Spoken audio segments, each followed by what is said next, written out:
그러니까 얼마나 자기 자존심도 세고 얼마나 거칠 게 없겠습니까? 대학교 3학년 때 사법고시를 합격하고 계속해서 판사명예 1등 계속 했었어요. 그래서 또 결혼도 일찍 했습니다. 우리가 똑똑하면 결혼도 일찍 하니까. 그래서 결혼을 했는데 우리 형수를 만났죠. 우리 형수님도 보통 똑똑한 사람이 아니에요. 지금 치과 의사를 하고 있어요. 그런데 우리 형은 교인을 어렸을 때 다르지만 그냥 있는 거예요. 굉장히 순종하면 순종합니다. 그러니까 그냥 가라는 건 갑니다. 우리 형수님은 예수를 안 믿는 사람. 안 믿는 정도가 아니라 굉장히 교만한 사람. 제가 나중에 와서는 무슨 얘기가 있냐면 교만도 가지가지다 이런 얘기까지 했어요. 제가 신학 공부한다고 했을 때 제일 비웃었던 사람 중에 한 사람이에요. 그런데 여러분 아시는 분이 아시겠지만 저희 형수가 암에 걸렸어요. 10여 년 전에 하치키스 림포마라는 임파종암에 걸렸어요. 그 원인도 찾지 못한 채 그때 미국에 있을 텐데 결국 원인을 못 찾고 한국으로 들어왔어요. 그래서 보니까 거의 죽게 다 됐어서 장례 준비를 했어요. 장례 준비를 하고 있는데 그러고 있는 가운데서 저희 아버님이 그냥 일상적인 기도를 하시다가 음성을 들으셨어요. 혹시 임파종암이 아닐까? 그래서 그 즉시로 서울대병원을 데리고 갔습니다. 검사를 해보니까 그 하치키스 림포마가 맞아요.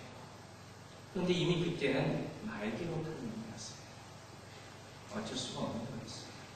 다 죽게 됐다고 포기했어요. 그래서 우리가 권유를 했습니다. 기도를 좀 받아봅시다.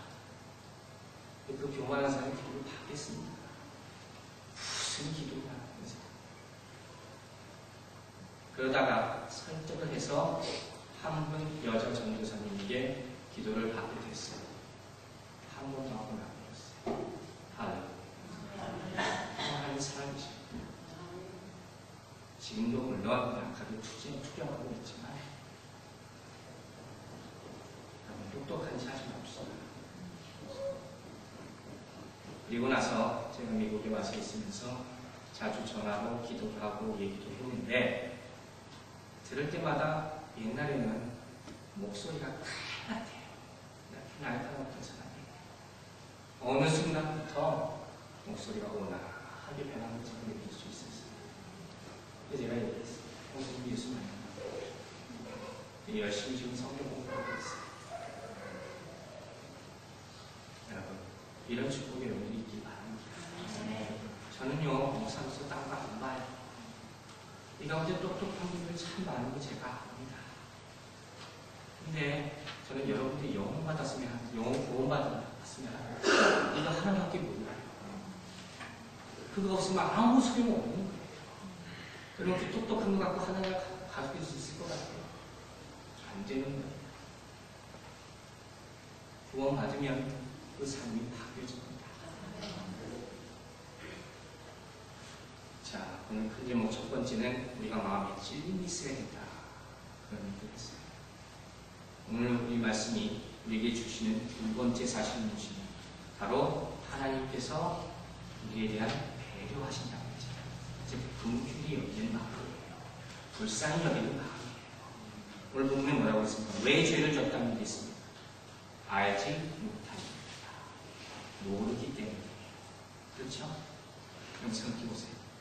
모르기 때문에 죄를 졌죠? 왜 안 그래요? 몰라서 죄를 졌잖아요.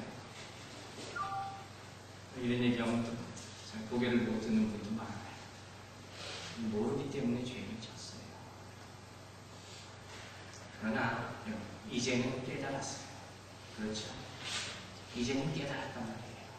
지난 일들이 다 죄였다는 사실을 이제는 깨달았어요. 이게 회개예요. 즉, 회개라는 것은 지난날에 저질렀던 내 모든 과오를 깨닫고 시인하는 것이에요. 그게 회개입니다. 이 축복이 여러분들에게 있기를 바랍니다. 주님이 다 하실 수 있지만 회개하지 않는 자를 구원하지 못하신다고 얘기하셨어요. 회개를 어렵게 생각하지 마시기 바랍니다. 주님 앞에 나오세요.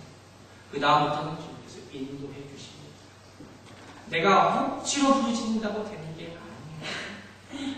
주님께서 인도하실 때, 손 내미실 때, 주님, 내가 잘못했어요. 고백하십니다. 제가 이 얘기를 앞으로 몇 번 할 것 같아요. 여러분들 주님 앞에 나왔을 때, 이렇게 함께 있을 때 좀 이래왔으면 좋겠어요. 주님, 내가 틀렸어요. 여러분 하실 수 있겠어요? 지금 한번 같이 해봅시다. 주님, 내가 틀렸습니다. 내가 잘못 생각했습니다. 내가 지금 주님 앞에 내 죄를 다 내려놓습니다. 용서해 주시옵소서. 아멘. 그런데 오늘 본문을 자세히 보니까 놀라운 사실을 한 가지 더 발견할 수 있습니다. 이것은 뭐냐? 하나님의 구원이라는 것은요, 죄와 상관없다는 거예요. 이게 무슨 말이에요? 그러면 막 죄져도 된다는 겁니까? 그 얘기가 아니에요. 우리의 죄가 아무리 크다 할지라도 하나님의 구원의 은혜가 크다. 아무 뜻입니다. 여러분, 은혜로 된 거예요. Saved by grace. 은혜로 만나게 되는 거예요. 모든 것이 은혜였다는 거예요. 그래서 제가 은혜를 구하지 않습니다. 은혜만 구하면 되는 것이, 다른 것은 다 부수적으로 따라오게 되는 것이고, 하나님의 은혜가 있어 내가 아무리 뭘 한다 할지라도 은혜가 없으면 나는 구원받을 수 없어요. 내 죄인이 깨달을 수 없는 거예요. 오늘 보면 18절이 뭐냐면 예언하신 바대로. 이 말은 뭡니까? 구원의 약속은 이미 예정되어 있는 것이에요. 내가 어떻게 상황에 따라서 구원을 해주고 안 해주고 하는 것이 아니라 하나님은 구원하시겠다고 이미 약속하셨어요. 제가 맨날 듣는 얘기가 뭡니까? 이스라엘 백성들 출애굽 시키시고 그 다음에 율법 주신다는 거죠. 구원이 먼저예요. 은혜가 먼저라는 거예요. 그래서 우리 구할 것은 은혜밖에 없는 거예요. 기억하시기 바랍니다. 은혜를 사모하시기 바랍니다. 여러분, 내가 회개한다고, 내가 잘못했다고 막 그런다고, 울고불고 한다고 해서 회개가 되는 것이 아니에요. 착각하지 마세요. 소리 짓고 막, 용서해 주세요. 잘못했어요. 이런다고 그게 회개가 아니에요. 하나님이 용서해 주신다. 그게 지금 회개가 되는 거예요. 그때 비로소 회개가 성립이 될 수 있는 거예요. 아버지가 탕자를 맞습니다. 어떻게 이게 가능합니까? 돌아온 탕자기 때문에 그런다고 했어요. 근데 돌아왔기 때문에 전부가 아니에요. 아버지가 이미 용서하고 기다렸기 때문에 성립되는 거예요. 이미 용서하고 마주 준비가 되어 있어요. 그래서 그게 성립이 되는 거예요. 그럼 이게 주님의 배려예요. 이게 주님의 사랑이에요. 항상 죄가 있어요. 그래서 죄 가운데 살고 있는 거 힘들고 어려울 거예요. 근데 죄에 대해서 이야기하는 게 우리한테 힘들단 말이에요. 그러나 너무도 감사하게 그 이면에 뭐가 있습니다. 구원의 역사가 있습니다. 사랑이 있습니다. 은혜가 있다는 거예요. 그래서 성경을 읽을 때 여러분들이 읽으면서 이거 힘들게 느껴지지만 그 뒤에 감춰져 있는 은혜를 사모하시라는 겁니다. 내가 지금 회개해야 되지만 너무도 힘들고 어려운 사실이지만 내가 한 번 입을 띄면 더 큰 은혜가 있다는 걸 기억하시라는 겁니다. 상상할 수도 없는 것가 있어요. 이사야 진짜 어려울까? 바로 망하게 됩니다. 하나님을 보면 그렇게 되는 거예요. 무서워서 아주 입술을 하고 지지고 싶다고 했어요. 그 정도로 조력지 못한 우리예요. 그것까지 우리가 다 할 수 없죠. 그러나 그 뒤에 하나님의 은혜가 사랑을 쌓으신다는 거예요. 그래서 우리가 살 수 있는 거예요. 그래서 기도가 생명이 좋은 거예요.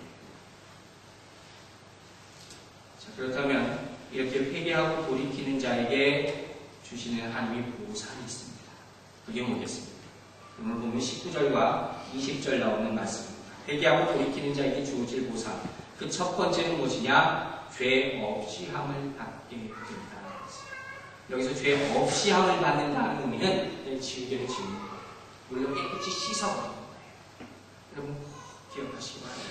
우리가 아무리 큰 죄를 지었다 할지라도, 심지어 하나님의 아들 예수 그리스도를 죽이는 죄를 지었다 할지라도 내가 그 죄를 회개한다면 주님께서